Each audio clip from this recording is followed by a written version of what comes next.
if we look at the transition and the time of transformation, as I said at the very beginning, usually this period in Poland is looked at through the lenses of economic, democratic or political transformation, because obviously what was happening from the beginning of the 90s till at least the entry of Poland to the EU was a very rapid, very dramatic transformation affecting all spheres of social life. What we, however, is very often kind of missed in that picture is to look at and to try to account the consequences of this transition and transformation on the position of women in the Polish society, of women and men both in Polish society. So if we look at the data, if we try to comment on the resistance movement in Poland, the anti-socialist resistance movement, what we remember usually, these are the male heroes who are involved, of course, Wałęsa and Mazowiecki and many others. However, very often we are not aware, or we don't know about the involvement of women in the resistance movement, in anti-socialist resistance movement in Poland. The data shows that in Solidarity movement there were around 50% of members of the Solidarity movement there were women. And however, if you look what was happening at the beginning of the transformation, if we look at the Polish Roundtable Agreement in 1989, it becomes quite clear that at that stage women were completely excluded from the power positions and from the negotiations. So we have this paradox: the very active involvement of women in the Solidarity movement, and they were very much responsible for survival. The American scholar Shana Penn claims that they were actually responsible they helped for the Solidarity to survive after the martial law was introduced. However, if we look at the symbolic representation of Solidarity, this is usually perceived in the kind of male terms. We can see mostly male faces. And also, if we look at who was actually invited, who actually took part in the actual negotiations with the socialist government, was mostly men. So one woman was only out of 60 representatives of opposition was present at the Polish Roundtable. So if we remember that 50% of the Solidarity members were women, we can clearly see a great disproportion. So already at this moment, where the Solidarity was challenging, was taking over the power, already at this moment women were started to be excluded from the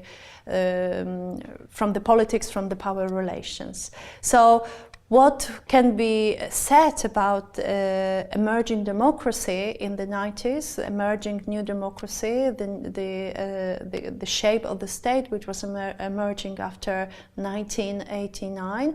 The picture is quite clear. This means exclusion of women at the various dimensions of social and political life. So if we look at the parliamentary elections, on the first free elections in Poland, it becomes quite clear there were 44 women out of 460 parliamentarians elected. So the picture is it's very clear.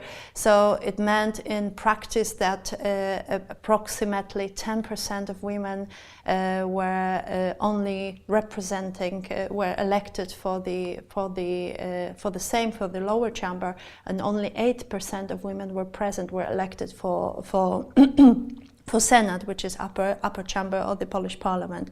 So it becomes quite clear that at this moment women are in fact excluded from the political power, and also this is confirmed. This exclusion can be seen in the small number of candidates in the parliamentary elections.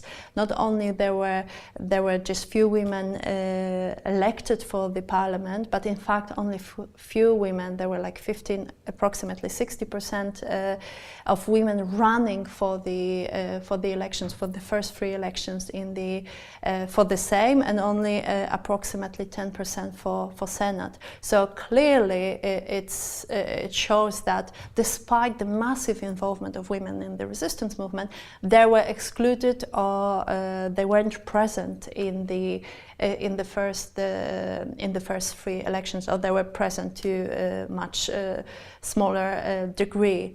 Of course, we can ask the question, why? What happened to those women? Well, first of all, some of those women who were involved in the resistance, they were in fact stressing that they were tired of this double, triple burden, being involved in the various fairs and not being able to rest. And plus, it was in line with the traditional kind of gender roles which were reinforced at this stage. As I mentioned earlier, the traditional gender roles were perceived as a kind of resistance towards the socialist regime, and of course now what was happening at the beginning of the 90s, it was a kind of return to these traditional gender roles, return to normality, and I will tell more about this in the following.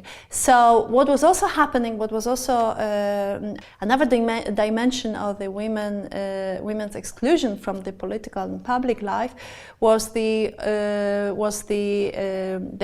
kind of exclusion of women from the labor market, or the pushing away women from the labor market. All the data from the 90s clearly show overrepresentation of women among unemployed. Of course, generally speaking, the unemployment rate was very high in the 90s, but women were those who were overrepresented in those numbers. And of course, this was again the result of the very positive, very supportive policies of the socialist state, which were taken away in the 90s. Also, women were considered to be as more costly because of the generous maternity benefits and the leave period, which was offered to women who had children. So the female workers were perceived as those who cost much more, so they were first to be